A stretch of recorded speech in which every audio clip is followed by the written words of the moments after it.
Awesome. All right, with that, I'd like to welcome Laura to the stage. Laura has over 3 years of experience as a data scientist with the for-profit and NGO sectors. She works as a developer advocate at Plumer. Laura has a BSc in mathematics from Simon Fraser University, and in 2019, her alma mater awarded her a Terry Fox Gold Medal in recognition of her ability to give back to the communities that she was a part of.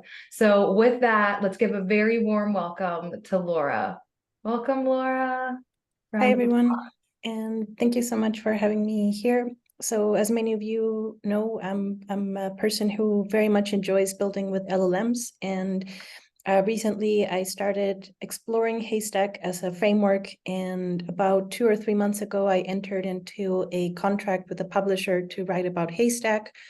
So you're going to be seeing some of the exercises and notebooks that I've been developing as part of that. So I'm going to be sharing with you a little bit of history about what Haystack is and what Deepset is and where it comes from. And I'm going to be sharing with you like a super new development from the Haystack and Deepset teams. And in particular, that they are releasing a new version of Haystack that is catered towards building LLM pipelines. So you're going to get a little bit of a sneak peek. Right now, they're in the process of releasing beta, and starting from December 4th, you'll get to enjoy some of those new features and activities. So I'll talk more a little bit about this towards the end. Let's see. So you already heard a little bit about me, so I'm going to jump that. So I want to tell you about what Deepset and Haystack are. So Deepset is an organization that was founded in 2018 based in Berlin. It was founded by Milos Rusik, Malte Pietsch, and Timo Müller. And a fun fact, they established it the same year that the BERT model was introduced by Google. So they were very focused on providing tools that developers could use to build scalable, production-ready NLP applications and systems. So this was way before the LLM explosion that we saw in 2022 with the introduction of GPT models. But they've been very, very focused on this idea of using NLP systems. In terms of where they started, so their first open source package was Framework for Adapting Representation Models, also known as FARM. And the idea behind FARM is actually very similar to what Llama Index is doing right now, in that their focus was on enabling developers to fine-tune language models. And not just fine-tune them, but also integrate them into your workflow. So the idea that Deepset had with FARM was that you could go and fine-tune BERT and then stick it on Hugging Face the same way we do today, and then integrate that fine-tuned model onto your applications for things like question and answer systems. Later in 2019, they introduced Haystack, where FARM was built for this idea of fine-tuning, and then Haystack was the framework that you could use to build your question and answering systems with a language model. And then for a few years, they kind of spent time supporting both frameworks. But then in 2021, they realized, maybe there isn't as much use case in terms of fine-tuning a bunch of models. So they just figured we just integrated into Haystack. And one thing that I found really cool is that actually Deepset was very involved in this idea of fine-tuning transformer, well, maybe before transformer models, they were very much into this idea of fine-tuning language models and then releasing them to the public. So some of the models that they maintained, if you go to their Hugging Face account, you go check out Deepset, they focused very heavily around fine-tuning of these BERT models. And I think their most popular model was Roberta-based Squad 2. I think they released it up until now, I think it's been downloaded over 1.3 million times. But then one of the things that I think happened to Haystack and the Deepset team is they were very, very used to always working with language models. So one of the disruptions that they faced was, when GPT was introduced by OpenAI, and then transformer models, that were a little larger, were introduced into the picture. Suddenly, Haystack realized, the Haystack can realize we're going to have to keep up with the new trends. So maybe we can talk a little bit about this new phase. So, large language models explore in popularity. We saw the initiation of LangChain, we saw Llama Index, and the Deepset team kind of felt a little overwhelmed because they weren't used to not being a player within the landscape. They were always sort of the go-to team for everything NLP. And I think because of that sort of focus on language models, a lot of the functionality that they helped build was really focused on, working with BERT, working with some of their fine-tuned models, etc. And so I think for the past year or so, they've been spending a lot of time trying to understand how can we adapt to working with large language models from different providers, and how can we sort of make it so that, we can build scalable systems that can have these like, pick and assemble different components. So this year, they started using or adopting functionality from different providers. They incorporated not just models from Hugging Face, but also they started bringing in OpenAI's GPT, as well as embedding models. And then they started incorporating functionality for providers like Cohere or Azure. But then again, because the framework was not specialized towards working with LLMs, and a lot of the things that we currently know about working with LLMs was not there when they were developing Haystack. Some of the functionality that they have in place was sort of bringing a lot of friction. So they decided, what, we're going to revamp the whole thing. We're going to upgrade the functionality. We're going to go ahead and incorporate vector databases. We're going to go ahead and improve the overall functionality. So that brings us to Haystack 2.0, which is what's currently being developed and will be released in the next 4 or 5 days. So I want to tell you a little bit more about what it is that you can do with it today and where they are heading in the future. So their focus has always been, or from the beginning, to craft NLP applications that are ready for production. So from the beginning, they have had a very strong focus on building end-to-end applications, where the pipeline is sort of the central player. When LLMs were introduced, they focused their attention from working with BERT to working with a variety of different LLMs. And they have a very strong focus on this idea of retrieval augmented generation, which is the process of grounding a large language model on a corpus of documents via connecting it to a database. And as before, their focus was on this idea of semantic search, question and answering systems. So they still want to bring that. They still want people to use Haystack to leverage language models to retrieve information. So you can still use it for things like search engines and question and answer systems. But unlike before, where we were only working with something like Roberta models, now they want to be able to work with large language models from different providers. Experiment with different embedding models if you're vectorizing your information, etc. And then for this idea of production, again, so the backbone of Haystack is this idea of pipelines.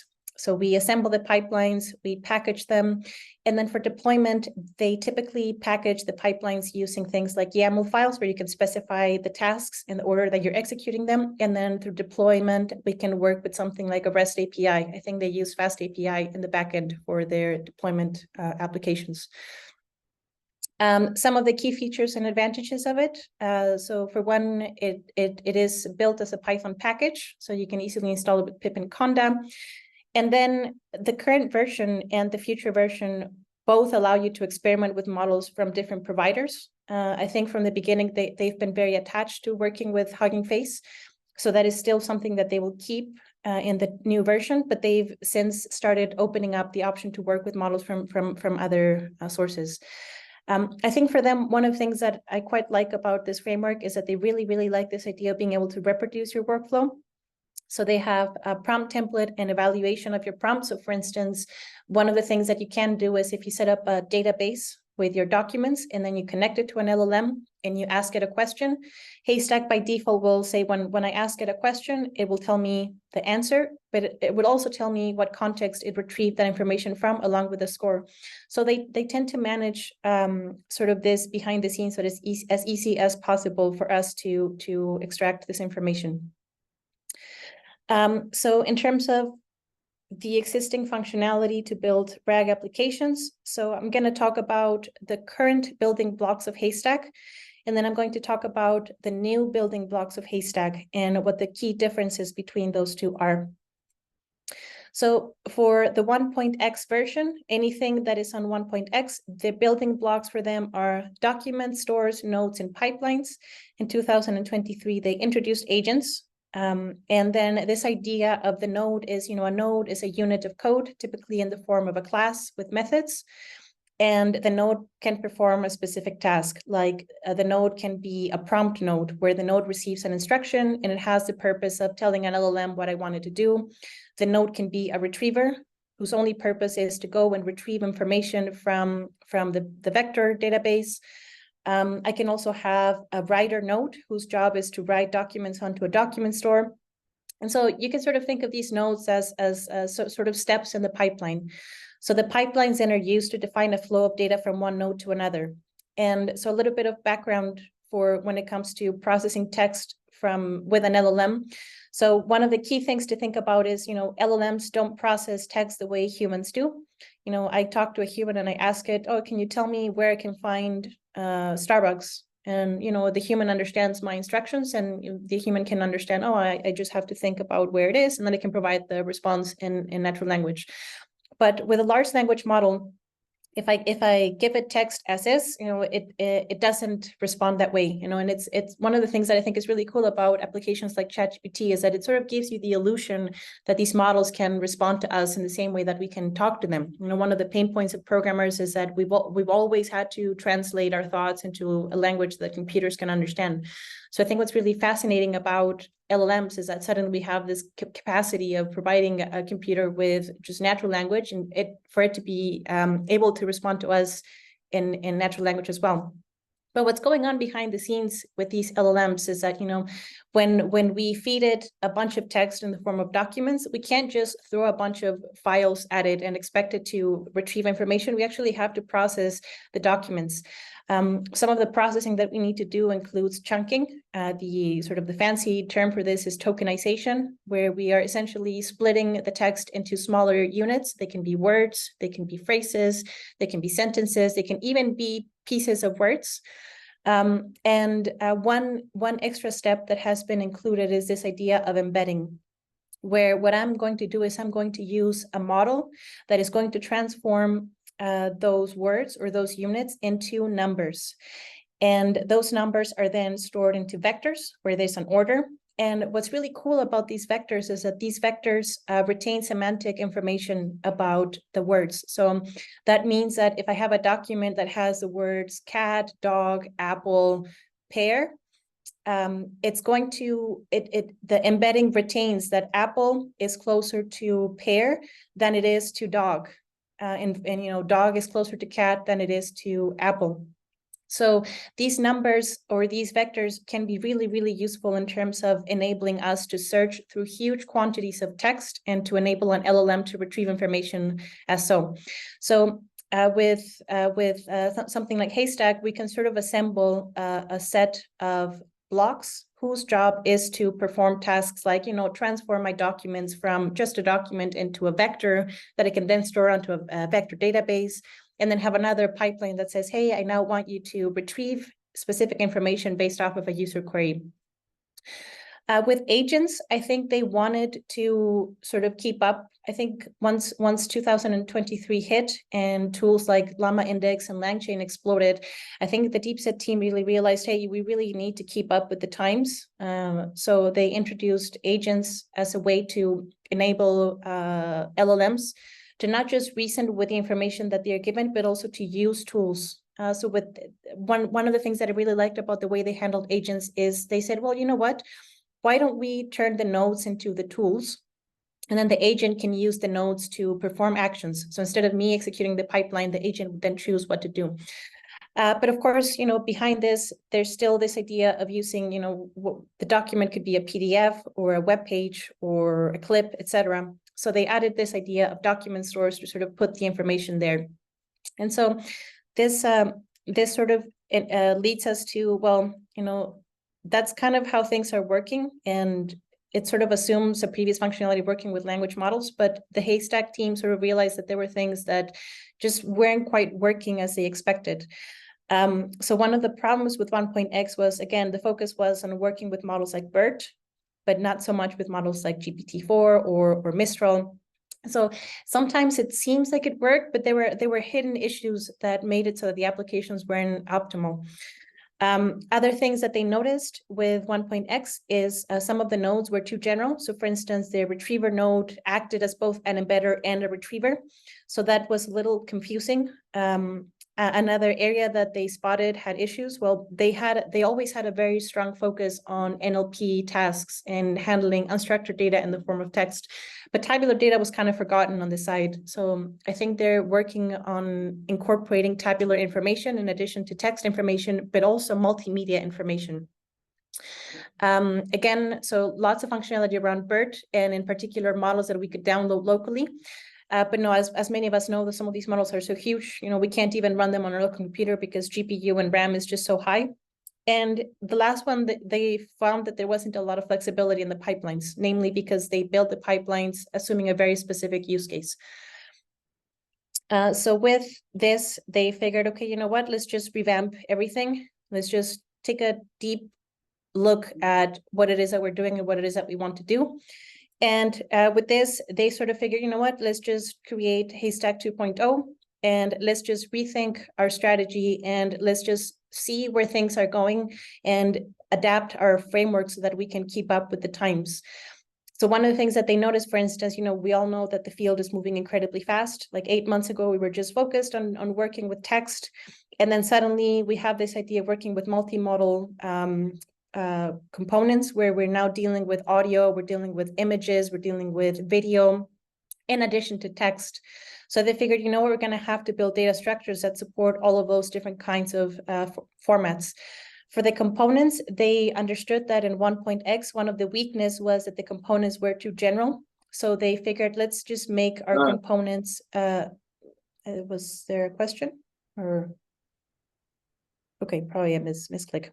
With the components, they realized, what, our nodes were kind of too focused on working on just the Q&A systems. We want to make our components more flexible and much more specialized so we can support not just text-based Q&A, but also multimodal pipelines. And I think they will introduce agents, but I don't know that is on the map for the next month or so. I think maybe earlier during 2024, that is something that might be released. So I want to tell you a little bit about some of this idea of, what the differences are. So as I mentioned, they're building blocks. They're placing a very heavy focus on much more diverse data structures. They're moving away from this idea of nodes and then moving into components, and then the pipeline stays the same. For the data structures, we have text, tabular, and then for things like images or PDFs, they introduce the byte chunk or the stream byte, where you can transform an image into one of these byte objects. And then for streaming data, they're thinking, well, if I want to work with audio or video, or even if I want to simulate the chat, whenever I'm talking to an LLM through an interface like ChatGPT, it's kind of like streaming in a way, because there's like a live component to it where I type and then it answers, and then I might say something else and then it answers. So they're building data structures to simulate this idea of interacting with an LLM through a chat interface. The components, as before, they're going to be very similar, but they're much more specialized.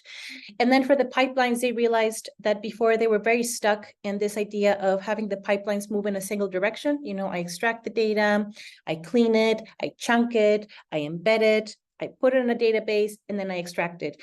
But then they realized, what, maybe I want to have the option to go in multiple directions, or maybe I want to have a standalone pipeline whose only job is to do indexing. Maybe, so they started to think that there may be different use cases. So the way they are building the pipeline now is as directed multigraphs for different components and integrations. They don't have to be continuous stream of information. And the idea behind 2.0 is that you can have simultaneous flows, standalone components, loops, and other types of connections. So there's a very, very strong focus on data flow in multiple directions and of different types, which I think it was very restrictive in 1.x. So I'll tell you a little bit about the data structures. So they have 3 key data structures that we can store onto a document store. So text, I'm thinking if I'm reading information from a TXT file or a web page. Byte stream, as I mentioned, if you have a PDF with images, or if you have an image file, you can sort of extract that as byte stream and then put it onto a document. And then tabular data is the same. We can read off of a SQL database, or we can read off of a data frame, put it in a document, and then save it onto a document store. And then the LLM can go and retrieve information from the document store. As I mentioned, they are adding data structures to support streaming events. So these includes the streaming chunk. So as before, if they already have support for something like an image, if we think about video, what is a video? A video is just a collection of images with a time component to them. So the streaming chunk has this byte component, and then it has metadata attached where you can say this is a timestamp, and this is maybe the description of what the image has. So this is sort of how they're representing this idea of working with video. And then they're also adding this data structures for LLM chat messages, where there's an assumption that the message or the conversation changes over time. The other data structure that they're adding is this idea of data structures for question and answer systems, where these questions or these data structures can be used as classes to first, set up a baseline for interacting with a Q&A system. For instance, they have the base answer, they have extracted answer, which is essentially if I go and extract an answer through classical methods, they have my question, my answer, and the score. And then they can compare that to the answer that an LLM generates, where if I ask the same question to the LLM, I can obtain the response that it gave me, and then I can compare it against the answer that is extracted. So I think they placed a very strong focus on ensuring they have a bit of a versatile data structures or foundation that they can work from before adding the components in the pipelines. So from here, they sort of observed that, within the field, we have the LLM as one of the central models, but there's a very strong focus as well on embedding models to improve the quality of the retrieval mechanisms. If I use an embedding model for images on my text, it's probably going to be crap. It's not going to work very well, and vice versa. But then within embedding models whose job is to transform text into vectors, some models might be fine-tuned for specific use cases. For instance, if there's like a very specific set of words that are not found elsewhere.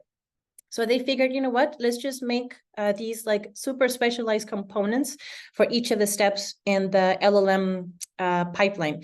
You have your documents, you process them, you want to embed them, you then want to write those documents onto the database, you want to retrieve them. But then they realized, what if I have multiple documents with the same information, but one document is better than the other? So they're adding these ranking components to essentially choose the best document based off of a question using scores.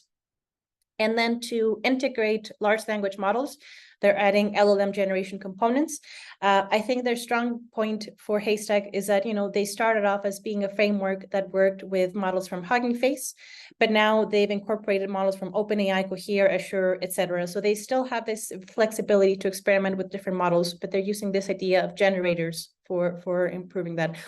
And of course, because for them, there's a strong focus on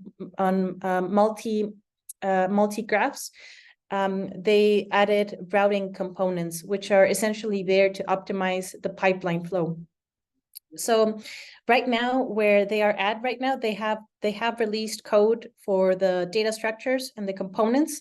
And during December, they're going to release this Advent of Haystack event where the community will have a chance to build with their tools at the beta stage. We're going to have a chance to build a bunch of pipelines.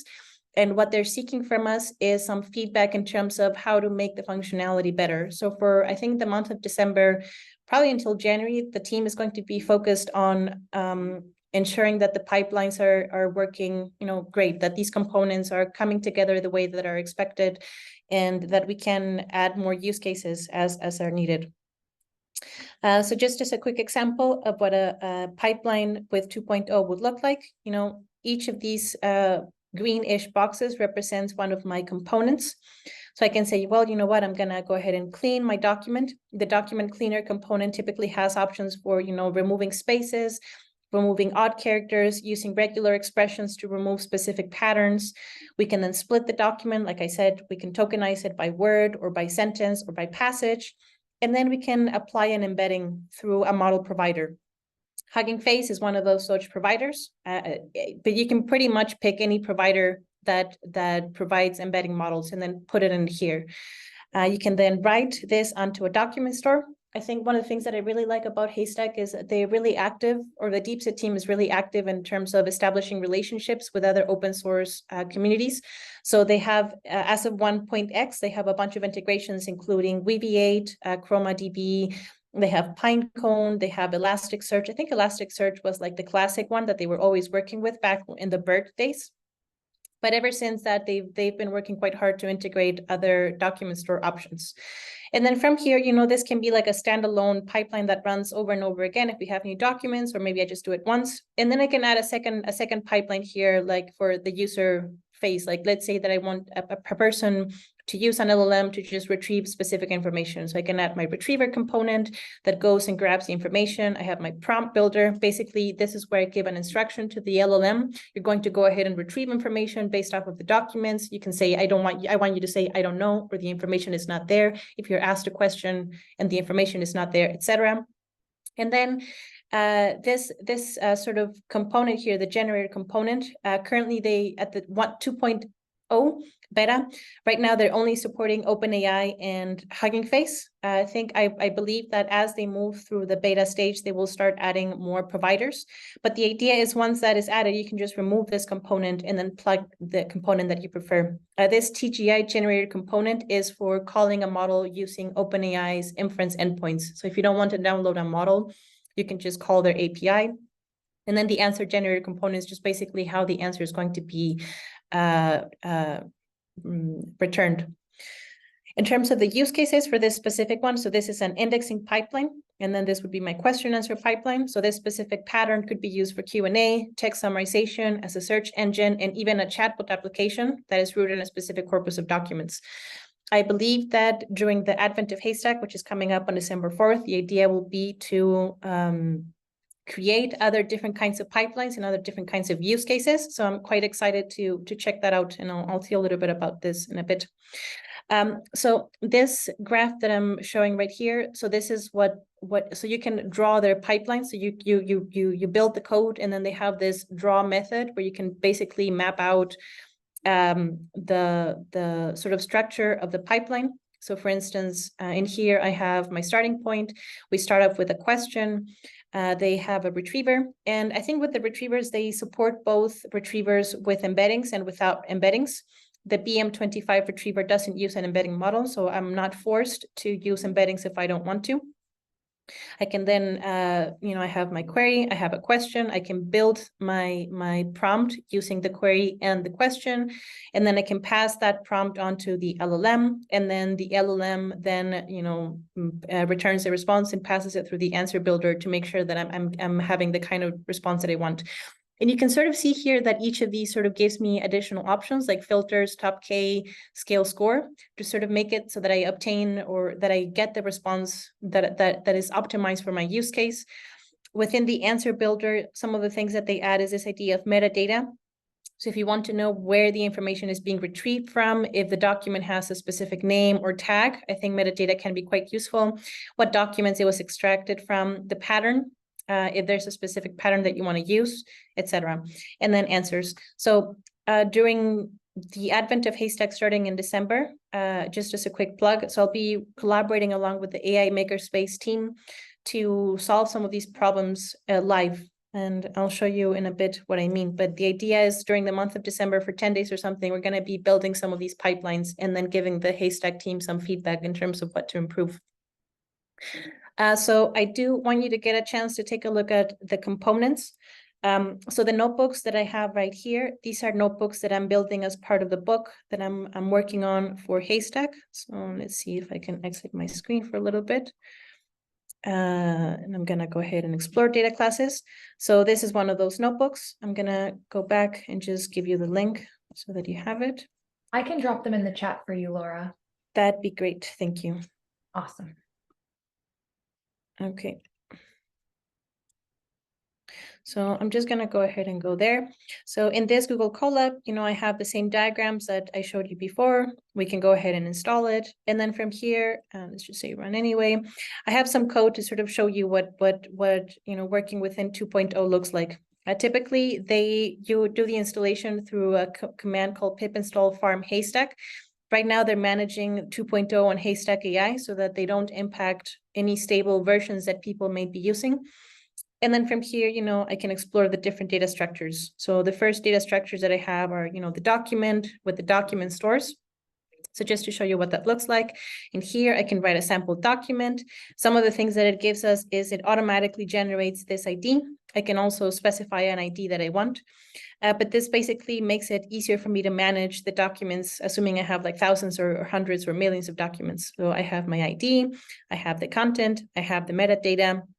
So they have a very, very strong focus on managing sort of data through data structures.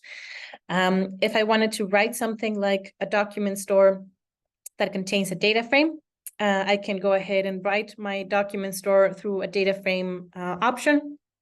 And then that stores my document as a data frame. To save something like an image, and I realized that this data struct image is not going to be on my Google Drive, but if I wanted to save an image as using their data structures, we would use the ByteStream class, and we can pass a little bit of metadata. In this case, it's application image. I can do it for something like a PDF, and this is what the binary document looks like. So this is the ByteStream object for my image. And then for my PDF would be the same. So I could read a PDF, I could put it into a ByteStream object, and then I have access to the information in the PDF. So yeah, I have in this notebook, I think we'll have, I don't know, maybe 5. I don't know, Greg, how much is good time to let folks take a look at the notebooks? Maybe would you recommend that I go through the notebooks before letting folks go and then coming back? Yeah, let's go through the notebooks and finish the recording. Okay, that sounds good. So yeah, so other things that we can do is if we want to say that some documents are more important than others, we can include that with this score as part of our document information. So I can say, hey, like the document is going to contain my data frame, and I want you to score them. In this case, I score them based off of the sepal length, but you can add a different score. The document will contain a unique ID, and it'll tell me the score. So, this was part 1, just putting different kinds of objects into a document. We saw the text, we saw the image, we saw the PDF, we saw the data frame. Now, the next step is I want to put all of my documents onto a document store. So this idea of the document store is to make it easier for me to manage the documents. This specific example has in-memory, but I think right now they only have in-memory and Elasticsearch. If you want to hook it up to an Elasticsearch instance, as time goes by and they start adding more integrations, they will migrate their face document store, their Pinecone document store, their ChromaDB document store, their VV8 document store, etc. So they will have a document store for each provider, a vector database that they collaborate with. So in this notebook, I just have in memory to keep things simple. But the idea is I can initialize the document store, I can write my documents, I can then see, okay, so it wrote 150 documents. I can check, the documents, what do they have? I can see here my image, and then including some of the things that are included within this in-memory document store is a retrieval mechanism. So for in-memory, I think they're using the default BM25 algorithm, which is a search algorithm that does not rely on vectors. And so I don't have to vectorize my information in this case. So you can sort of see the similarity function, the algorithm, and any parameters that I want to use. So this idea of working with both documents and document stores is, again, to manage a little bit the stream of data. For things like chatbot or audio or video, I mentioned they have this idea of the streaming chunk and the chat messages. So their chat role class typically includes information on the roles. So if you're working with something like OpenAI's models, they have information on the assistant, the user, the system, and the function. This function is for the recent assistant API that they released. And then from here, we have a data class for the chat messages. So we can say, hey, this is the content of my message, etc. So again, the purpose of this is that once we get to that stage of building a data pipeline and managing data from different sources, Haystack has the data structure support in place to make it easier for you to build the flows from one place to another. These data structures, you could replace the content from, instead of, me saying, hello, how can I assist you today? I could replace it with my prompt and an LLM response. And then I can sort of use these data structures to manage the data and move the data from one component to another. For streaming chunk, as I mentioned, if you have data that is a video format, one thing that you can add is this idea of metadata, where we can add a timestamp, the stream ID, and then the segment number. The same goes for audio, typically for LLMs. And if you've had a chance to work with something like the Whisper API from OpenAI, you know that you can't give it a 5 or 10 minute clip. You have to chunk it. So this stream metadata can be used as part of that chunking. And then the last thing in terms of the data structures, to validate the question and answer system, we have the answer, generated answer, and extracted answer. And then each of these can help us prepare, if I wanted to set some ground truth and say, hey, like the LLM should answer the question, what is the capital of Germany? It should say Berlin. So I can have my document, I can have my answer, and all of this can just be used for me to ground the LLM and also build some evaluation system. So this is the data structures notebook. If I go to the next notebook, okay, there it is. So at the very end in here, I have follow next notebook. I have my components. So the components notebook, I'm still building it because it's a lot of them. I think I have, I don't know, maybe 30 or something different components in the different categories. So, but if you keep up with the repository, you'll see me adding more and more components. So far I've added a few for data processing, embedding, and document writing components. So if I go check out this data processing components, they have a cleaner, a splitter, a link content fetcher, etc. So I guess maybe my point here being is, I'm sort of sharing this as a sneak peek, both into Haystack 2.0, but also into some of the material that I am preparing as I write this book. So let me just go back to the presentation. Yes, I'm going to leave. Okay, so for the last few minutes, I want to share with you the Advent of Haystack. So I had a chance to share with you the data classes notebook and the components, but obviously, the data classes and the components, they're great, and it's a lot of fun, but I still want to be able to build some of these multigraphs. Now, where the team is at right now is they have just released 2.0 into like they've moved it away from their preview package, and they're now ready to start building. So if I go and check out this Advent of Haystack page, Advent of Haystack. So every day from December 4th onwards, they're going to be releasing a challenge, and I'm going to be solving these challenges publicly. So I'll probably work along with Greg and Chris to set up a YouTube or Discord or something where basically I just go through the different challenges, and my goal is going to be to connect the components into a pipeline. Maybe the pipeline is fetching information from the internet and then answering questions about it. Or maybe my goal is to build a custom component. Maybe my goal is, I don't know, to transform a video and then answer questions about the video, this kind of thing. So I think it'd be really cool as a community exercise if we could get together and work on some of these challenges as part of the Advent of Haystack. So yeah, I think they are going to be releasing challenges every day once December 4th hits, and the chance will be for us to learn how to build with this 2.0 functionality, but also for the Haystack team to gather a bunch of feedback from the community and then improve some of the pipeline functionality based off of what we learned during that Advent of Haystack event. So yeah, I think I have 5 minutes left, Greg. So I think this is a good time to receive some questions. So yeah. I'll stop the share.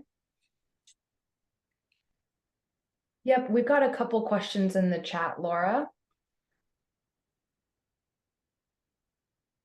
One that I'm seeing right here from Ruben is, what do you think of graphs of documents for retrieval? I think that would be super cool to test and play with. You mean graphs? Do you mean using graph databases? Or I'm not sure I understand what graphs means in this context. Yeah, and Ruben, feel free to unmute yourself and clarify. Thank you. Yeah, I guess I was asking the questions in the context of, can we build graphs out of, a set of documents using Haystack? Sort of like linked documents to each other and sort of. That is a good question. I am not sure. So one of the things that they are supporting and they want to make it really easy for is the creation of custom components. And they make it so that the definition of a custom component is a class with a run method. So you can pretty much define what you want your method to do. So if you wanted to have some functionality to link the documents, I don't think they have it off the bat as it is. It's not a standalone component, but they are adding this idea of you building your own components so that you can then add them onto a Haystack pipeline. So if you have a pipeline where you want to extract your documents and then clean them, you can use their components, but then you say, I now want to link them through a graph. You can build your own component and then add this component as part of your Haystack pipeline. Gotcha. Cool. Thank you. Awesome. I see another question in the chat from Todd. He said, I missed it. I'm sure I missed it. What's the difference between a query and a question? Oh, within the pipeline. That is a good question. I don't know what the difference is between a query and a question. I do not know. That's okay. You can look it up and get back to Todd later. Yes. If anybody else has a question, feel free to unmute yourself and call it out unless there's another one. Yeah, sorry, I kind of, until I type, I probably will say faster. So I'm interested, like, if you have like a structured data and also some kind of like documents and that are unstructured. So for me, the scenarios is this, it's a lot of structured data that's complements some of the content of the unstructured data, and how to kind of have a control logic that you can put, certain logic to extract from this one or re-rank results or things like this between the two sources, but kind of like combine them into one component. So that will be very interesting for me.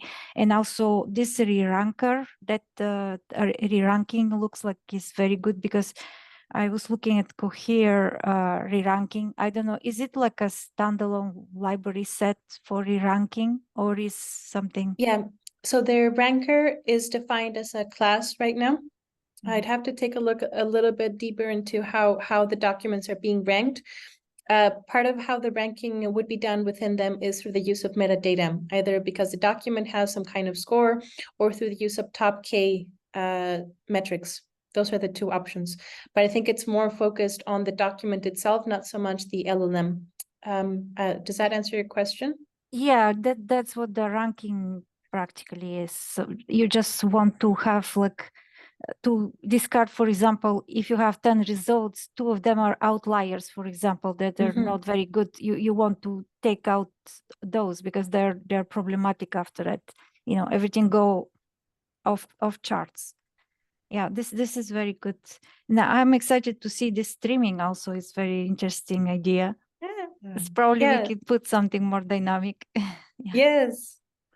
So it's I think one of the challenges about writing about Haystack is how much is changing over the last few months. So it's like a goalpost that's moving. So for me, it's very cool to work on the challenges, because then I get to learn everything that's new, and I get some exercises as well. So yeah.